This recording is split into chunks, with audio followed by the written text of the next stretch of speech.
Hello!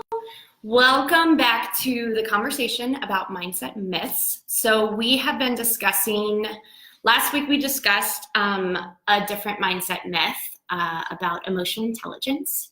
And this week we are discussing a common myth that it's too late in my career, in my job, in the role that I've created to take the next step. Yes. Or to move up or completely erase and start over again. And this is a really common one. This is surrounded by a ton of fear. And so I wanted to get Impact Coach Robyn Eckersley on here with me. So welcome, Robyn. Thanks for joining us. I'm pumped to be here. Yeah. So Robyn has amazing insight to share with you guys. So without taking too long of an introduction, just a tiny bit of backstory in case you guys haven't read the article. The myth is about it's too late, right? So the gift of shift, so how we describe these is you've got your mindset myth that kind of holds you in, right? And then the gift of shift is about shifting your mindset. So giving yourself that gift, owing to yourself what you need to take that next step to be happy, to be successful. And so the gift of shift for this one really is focusing on your strengths, focusing on your passions and your why and what drives you, and incorporating that into your next step so that you can focus on what you're working towards instead of that fear of what you're stepping away from. Because trust me, there's going to be a lot of haters out there, right? And so you've got to be really clear on why you're doing it for you. So Robyn, you have an interesting story of how maybe it felt a little bit too late for you and you restarted. So why don't you share that with us? Sure. So I, in a former life, was a project manager for government and military contractors. And I did that for a few years. And then I was a project manager that managed developer events for a large company in Silicon Valley. And on the surface, you know, I was checking all the boxes. I had a great job title. I had a great employer. I had a great salary, lots of career trajectory opportunities. But my soul was dying. Like I felt completely unfulfilled in what I was doing. And I am not the only person out there for sure, where even though on the surface everything looks great, under the surface, it's like I'm asking these huge existential questions of like, what am I even doing? I'm spending so much of my time, so much of my energy chasing something that is, you know, for what? Why am I doing all of this? And I was getting really burned out, honestly, and I was becoming very cranky at work, and people could tell I didn't want to work there anymore. But my problem was that my resume told everybody that I am a project manager. This is my training, this is my background. So if I leave this job, the next job I better get is a project manager. So for me, I was like, well, even if I leave, what am I gonna do? Because this is the only thing that I've been trained to do professionally. So, you know, what am I supposed to do now and start over from scratch? And I didn't know what I was gonna do, but I knew I couldn't work there anymore. And we don't want people getting to that point where it's like, I just have to leave. You know, I don't have anything planned, but I just got to get out of here. There's stuff that we can do before that to facilitate a smoother, less dramatic transition. I also had the dramatic transition. Did you? I understand how hard that can be. Yeah. So if you take the steps properly, you can make it easier for yourself. Yeah, because so talking about mindset, it's so true that like your mindset about I hate this, I hate my job, this sucks, like, oh, my job is such a pain in the ass. Excuse me.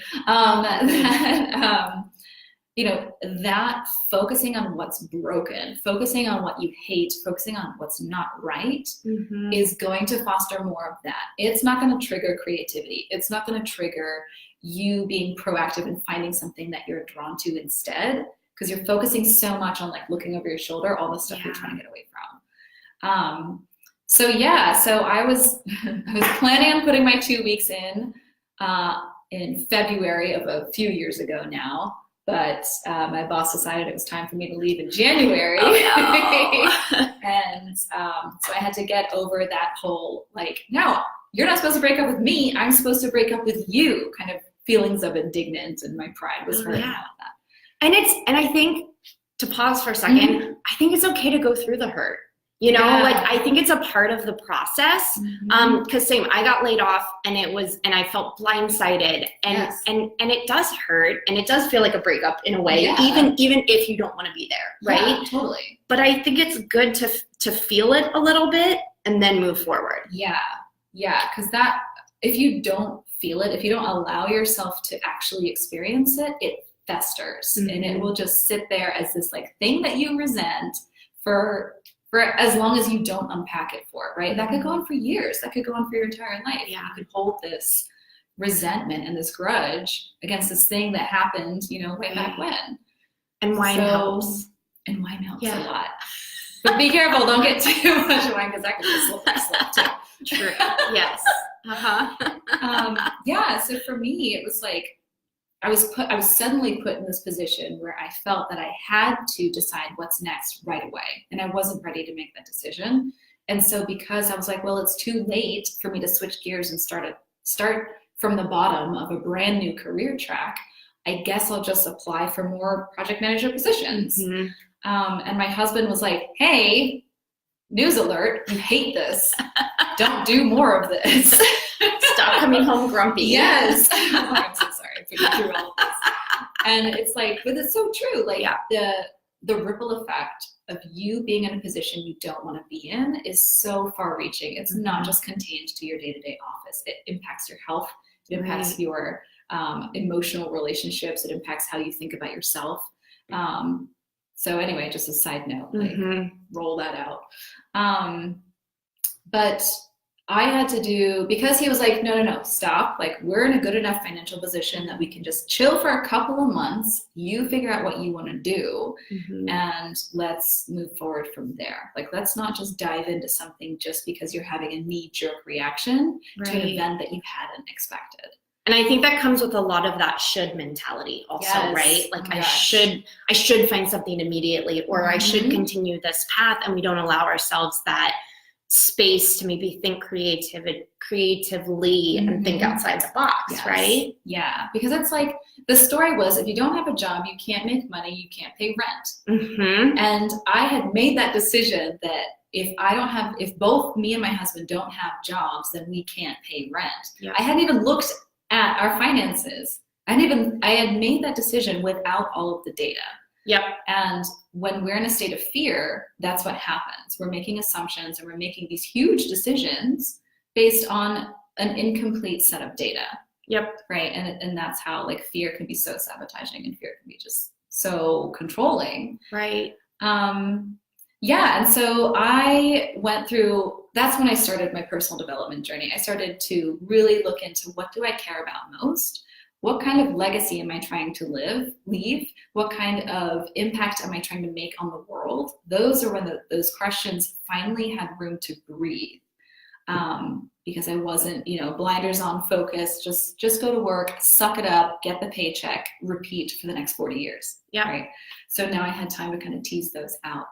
And now you're an impact coach. Now I'm an impact coach. Yeah. And I help women who have been in those shoes, but also who are committing themselves to something that's like, no, I want my life, whether it's personally or professionally or both, to mean something of substance. And it's not just you're showing up for a paycheck every day, or you're not just going through the motions because you're trapped by that fear mentality. Right.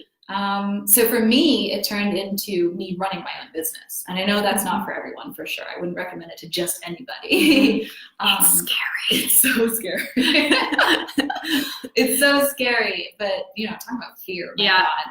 But that's kind of a perfect segue into like how fear can truly be something that gets you in a space where you put your passions to the side. Right. And you're like, I don't deserve to do this because fear is telling me I'm supposed to have something that's secure and traditional and what I see everyone else doing. Everyone else has a 9-to-5 and benefits. So if I and who am I to leave these people, right? Like, who am I to go on a different path? I think there's some of that guilt, right, of leaving people behind. Or fear of the haters, right? And we talked a little bit about that. So I think One of the cool things that I love about the different types of coaching that we do is that, so mine's very focused in strengths, right? Find out your natural talents, figure out how you can aim those towards your next step or your goal or rising in your career. But what if you don't know exactly what you want that to be, right? And I think that like that's what I love about a lot of the coaching that you do is like tapping into that, like tapping into your passions and what's your why. And that can kind of almost be like a really incredible first step to jumpstart the process. So can you tell us a little bit more about that? Absolutely. And the thing is, guess what, guys? I've never met an impact coach before. I didn't know what that was because I didn't even know that was a job that it existed. A few years ago, I didn't even know what a coach was. So we live in a time where we have a lot of flexibility to achieve the purpose of a job, which is to create income. We can do that so many more ways than years previous past, than generations past. We have a lot of wiggle room. And so, you know, growing up, I thought my future had to be something that I've already seen other people do before. So I had to be a manager or a doctor or a lawyer, you know, some of these traditional paths that I see people achieving the type of life I wanted. Now, when you're in a space of, no, I want something more, I want fulfillment, which is not necessarily coming along with the job title that you're in, where do you get that from? For me, and when I work with my clients, we start from a place of, who are you? When you take off the hats that you wear as, you know, as sister, as mother, as employee, as manager, all of these different hats that we wear, when you take that off, who's left? Who's standing there at the core? What does she stand for? What matters most to her and why? And we take a look at that, and that's where we start to form the foundation from which then it's, okay, this is what matters most to me, this core. How can I make money using that? How can I earn a living using that? How can I get a house? Whatever you want. How can I start from this foundation of power and of clarity to then make those decisions? Not using this hat that I wore for many years, how can I make money? It doesn't have to necessarily look like that. Or maybe it is, but you're looking in a different direction. You start from that space of knowing what matters most to you, because at the end of the day, all we have is today. Whatever you've done today, better make it count, because you don't know if you're waking up tomorrow. And that it might sound kind of morbid, but that's just the truth. Yeah. We don't know what's happening tomorrow. So for today, do something that matters. Don't do something just because your job title is, your resume says you're supposed to be this kind of person. Because it's not worth it. It's not worth it. And because of the flexibility and opportunity we have, there's so many ways you can make a living doing something that actually brings you joy, that you don't have to fit into a box that you necessarily thought you had to be in before. Yeah. And so how do you recommend people kind of like go through that thought process of, well, I like to do X, or like my hobby is X, right? So then do I find a career in my hobby? Yes, yeah, exactly. And before this, we were talking about the metaphor of like, well, I really love water skiing. Am I supposed to be a professional water skier? Right. And that is, you know, some people make a living being a professional athlete, yes. Most people do not. So you have to, you know, have realism and a dose of like common sense also within the like live your dreams kind of message. But it's this beautiful kind of dance between understand what those passions, one, know what they are. The number of people who I run into who are like, I don't have any passions. There are many people who don't know what lights them up. They don't have a passion that they have found yet. So for those people who do have a passion, why does that matter to you? Look deeper below the surface. Why do you care so much about water skiing? Why do you care so much about baby seals? Why do you care so much about like nutritional living? Whatever it is that really takes, like grabs your attention and energy, why is that so important to you? What does it say about you? So ask yourself those questions. For those people who don't have a passion, who don't have this thing that they're like really into or obsessed with, then start with your core values. That's always a solid place to begin. What are the things that matter most to you? Is it honesty? Is it compassion? Is it playfulness? Is it integrity? What are those things that mean to you? And, you know, I run a course that you can find out what your values are, but you can also Google that worksheet on your own, like, or other worksheets around that too.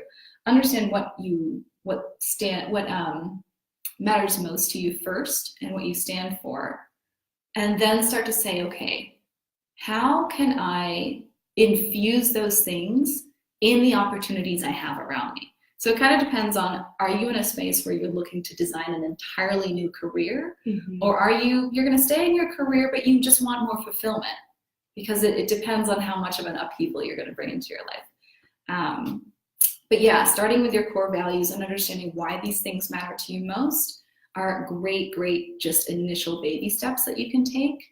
And then start to say, okay, how can I infuse this in my job?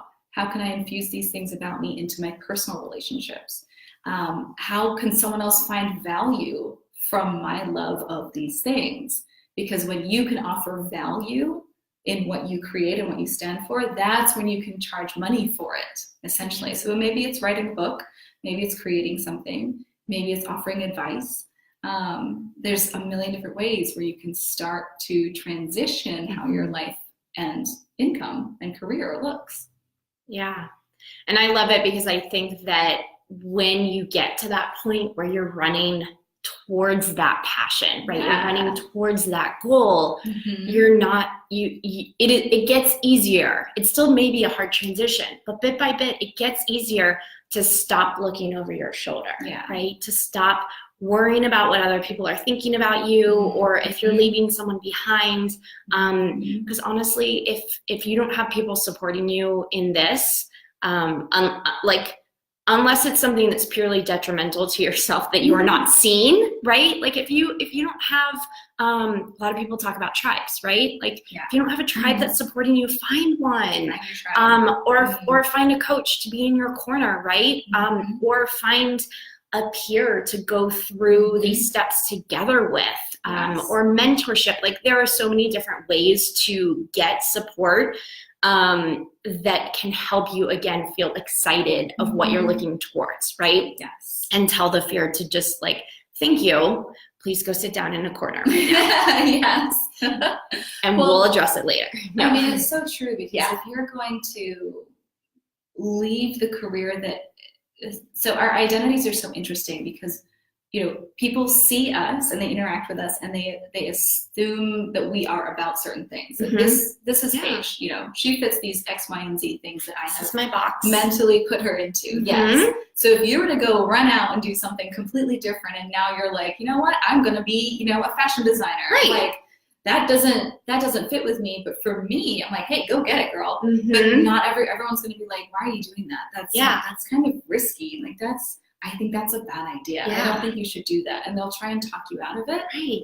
Because I don't know fashion. Well, I don't know that you Beside don't know the fashion. point. You don't know that. But also, if you wanted to start your career, Vera Wang didn't start designing until she was like in her 40s or something. Love it. Yeah. I love that story. And I actually posted, for you guys in the group, I posted 2 articles that give these fantastic stories along with Vera Wang of like all these people that, like, a lot of them you've probably heard of. Like Harrison Ford. I love this story. Yeah. But it's like, it's never too late, guys. Never too late. The thing is, guys, remember that a 16-year-old, a 25-year-old, a 45-year-old, an 85-year-old has the same amount of time as you. They have today. That's all we have. We all have just today. And for us to make it count, we got to know who we are. We got to know what we're starting with first. And while we're going to do something, if you decide that, hey, I'm going to go for it, I really want to do this thing, I want to figure something out that fits more with what aligns with me, and not everyone else is going to get it, and they might try to talk you out of it, your desire to have that fulfillment, one, is great for your soul. It's going to be personally fulfilling, and it will take a lot of, it's a feeling of being open and free, and just, it's beautiful light. But also, you doing that paves a path for other people to decide that it's okay for them to feel fulfilled too. Yeah. Because while other people might be like, oh, I can't believe she's leaving us, like we're just supposed to suffer without her, other people will start to be like, you know what if I did that? I can do that too. There's I forget the quote, but it's like, it just takes one set of footprints to create a movement or something. Ooh, so it's just love it. Ooh, that yeah, gives me think of like chills. untouched terrain. So someone Yeah. who's going to venture out and do their own thing Mm-hmm. career-wise just takes one person, and then one more person to follow them, and then another person to follow them, and you create this movement of, hey, it's okay to have a life that you love. You Love don't it. have to hate your job every day. Yeah. Yeah. Okay, so be the footsteps, people. Yes. Do it. Yes. All right, I just realized, look at this time. We talked for 20 minutes. We can Thanks. keep talking about I know. that. Thanks for being here with us, guys. Yes. Okay, so to learn more, Robyn, where can people find you? So I'm on Facebook. So I will be sharing this video on my Robyn Eckersley Coaching Facebook page and my personal page. But I'm most active on Instagram. So I'm at Robyn with a Y, ROBYN .coach. So Robyn.coach is my website. It's my Instagram handle. My email is robyn@robyn.coach. So pretty, all of those things. Very, it fits together. Very uniform. Yes. Well, Robyn, thank you for your awesome insights and time. My pleasure. Always love talking with you. Robyn and I are in a bunch of really awesome networking groups in Las Vegas. And for those who haven't seen me yet, I'm Page Patten. I own Glass Always Full. So on my Facebook, it is Glass Always Full Coaching. And then my website is glassalwaysfull.com. And sometimes I post like a quote or two on Instagram, but I haven't been as good being on there. And I also want to give one quick plug because you talked about being in a movement. So I'm also part of soar.com, which is a platform and a movement to uplift humanity. So if you guys want to know more about that, it's really awesome. And it's connecting people who need coaches with coaches. Because everyone, oh yeah, we're gonna talk, yeah, because everyone can use a coach, and not that many people know about it yet. So I'm also part of that movement to get more people knowing about coaches that can help you. So thank you guys. This is awesome. Let us know if this resonates with you. We would love to have a discussion started based on this video. All right, so thank you guys, and have a good weekend. Bye.